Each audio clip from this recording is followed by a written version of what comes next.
Hi BookTube, it's Amy. I'm here with the Friday Reads. I am partly through two different books.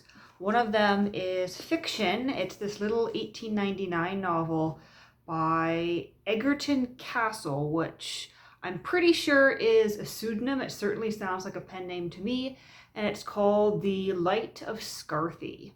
And this is a book I had picked up on a whim from a used bookshop several months ago, maybe even close to a year ago now.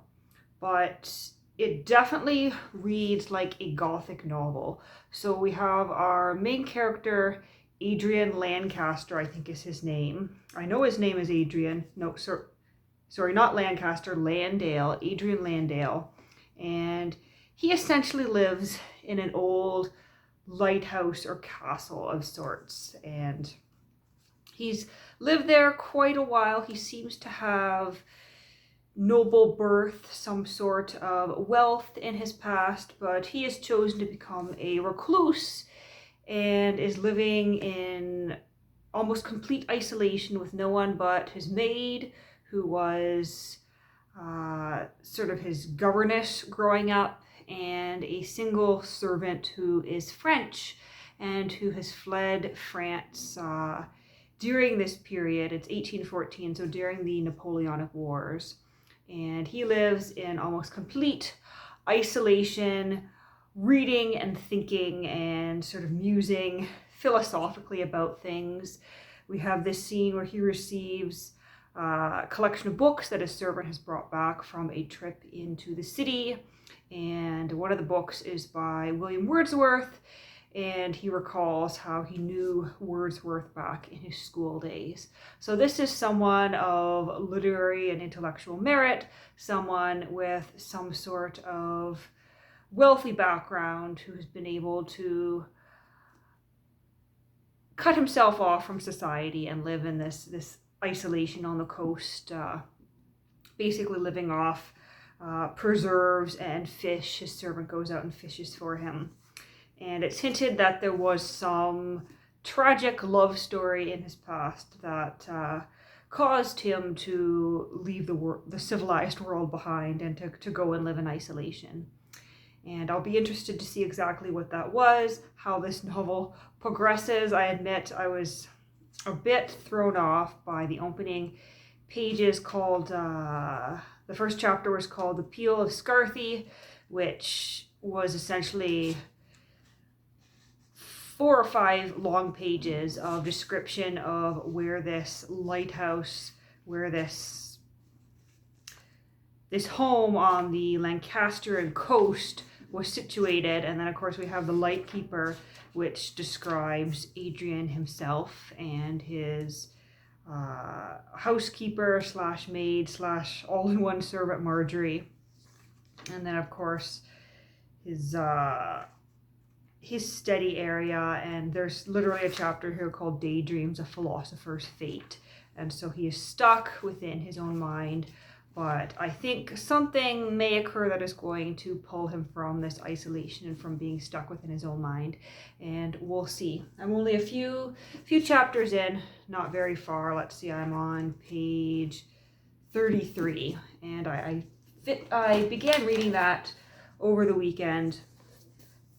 But I did set it aside to begin Sex, Love, and Letters, Writing Simone de Beauvoir by Judith C. Coffin. And I have taken the dust jacket off of this one, so I apologize for you just seeing the plain brown book. But this is one that I'd wanted to purchase for a while. I think it actually just came out in September, I believe. But I am a fan of Simone de Beauvoir's writings and of books about her. And this one interested me in particular because it's not just another biography of her. It's not just another critical study of her works with a focus on the second sex, as many of the critical studies are. Rather, it is a look at her work through the lens of the people who read her works and interacted with her. And so what Judith G. Coffin has done was study an archive of fan mail. I call it fan mail for lack of a better word, but people who read Simone de Beauvoir felt a connection to her or to her work and wrote to her with questions, with praise, with familiarity. And what the author has done here is looked over those and is drawing some conclusions about them, taking a critical look at how readers interacted with her work. And also in the first couple of chapters here, she was looking at other writers at the time who she was compared to in her day. And so we have a couple of chapters here that I didn't really expect, because from the dust jacket it made it sound as though it was all about, you know, the collection of letters, but I'm only just getting into the section on letters now. We had an entire chapter here on Kinsey and his two books. So the 1948 Report Sexual Behavior in the Human Male, written by Kinsey in the United States. And then I guess he followed it up around the same time that Simone de Beauvoir was publishing The Second Sex with Sexual Behavior in the Human Female, or something of a similar title. But the author here does take a look at the similarities and the differences between Kinsey's work and de Beauvoir's work, and the influence that the popularity of Kinsey's work may have had on the popularity of de Beauvoir's, but also at the role that women's magazines like Elle had on the popularity of her work. And so I've sort of worked my way through those chapters. Interesting, but not really what I came for. And now I'm into the later chapters. I'm on one called Readers and Writers, about the release of The Second Sex, the release of her novel The Mandarins, and the release of the first volume of her memoirs, Memoirs of a Dutiful Daughter, and the reader reaction to that. And there's a couple of very interesting quotes just in the introduction here as she tries to explain why she wrote this work.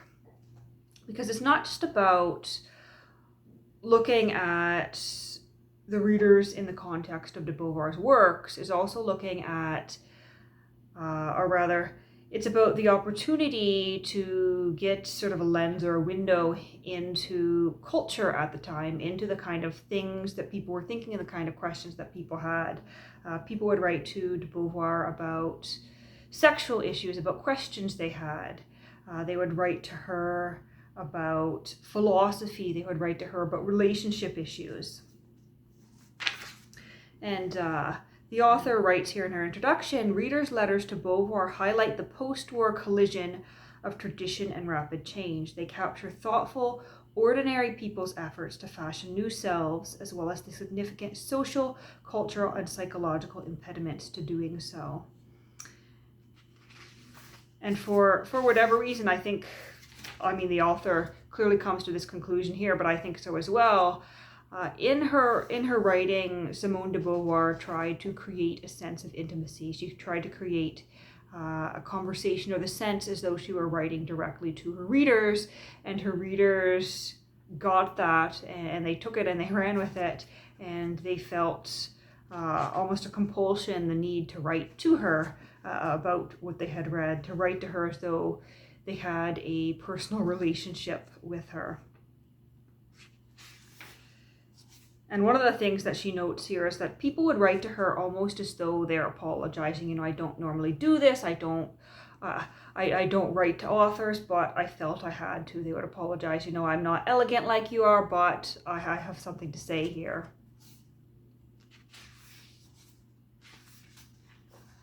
And let's see. I'm trying to think if there's anything more I want to say just on these first few chapters I've made my way through. I'm still less than 100 pages in. But I'm finding it very fascinating so far.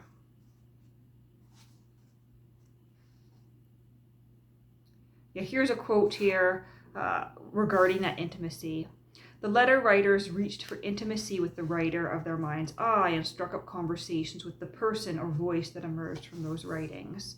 And as de Beauvoir puts it in a passage from The Prime of Life, and this is one I immediately thought of when I saw this book, She wrote in order to be loved through her books, but also to penetrate the worlds of others, to become a participant in her readers' inner dialogues, and to merge her voices with theirs, to communicate with her readers. And so her writing was really about starting a dialogue, and the fact that she saved so many of the letters that she received from readers. And although she just filed them in boxes in her apartment, it does indicate that to her it was a sort of dialogue. And there's evidence, although the author, Coffin here, wasn't able to find her replies, because obviously they're spread out all over the place. Who knows if they even still exist, but there is definitely evidence that she responded in writing to a great many of the letters that readers sent her, offering advice, answering questions, and just engaging with her readers. And I'll be interested to continue reading on here and to get a better sense of the conclusions that Coffin is trying to draw about the correspondence to Simone de Beauvoir. So I'm on the Readers and Writers chapter. There was a chapter on sex as well. Then we have a chapter coming up on the Algerian War and the scandal of torture, shame as political feeling, second takes on the second sex, sexual politics, and feminism, couple troubles, which I would assume is about her relationship with Sartre, and women writing to her about their own relationship issues, thinking she could help. But definitely shaping up to be an interesting work. I will get back to you either in a Friday Reads next week or perhaps in a separate video with some more concrete conclusions about how I found the book as a whole. So far, I'm really loving it. The only, critique I would have is that despite what the introduction claims, Coffin did take a little bit too long, I think, to get into what I understood to be the core topic of the book, which is this correspondence from her readers. She spent a lot of time, Judith Coffin spent a lot of time contextualizing Simone de Beauvoir's works before getting into this correspondence, and not really a whole lot I hadn't read before in other critical studies in terms of context for her writing. But so that is what I'm reading, 2 books I'm digging into, getting back into some reading this past week. Didn't do a lot of reading in the past month, preoccupied with other things, but on a general life update, you can't see it here because it does seem a bit early, but I did actually set up my Christmas tree, and it's right over there. And maybe next Friday I will use that Christmas tree as my backdrop. I'm a fan of Christmas, and I just thought it would be nice to have it up and to enjoy it as long as possible. But I won't impose that Christmas tree on you quite yet. I hope you have a excellent weekend and get some good reading done.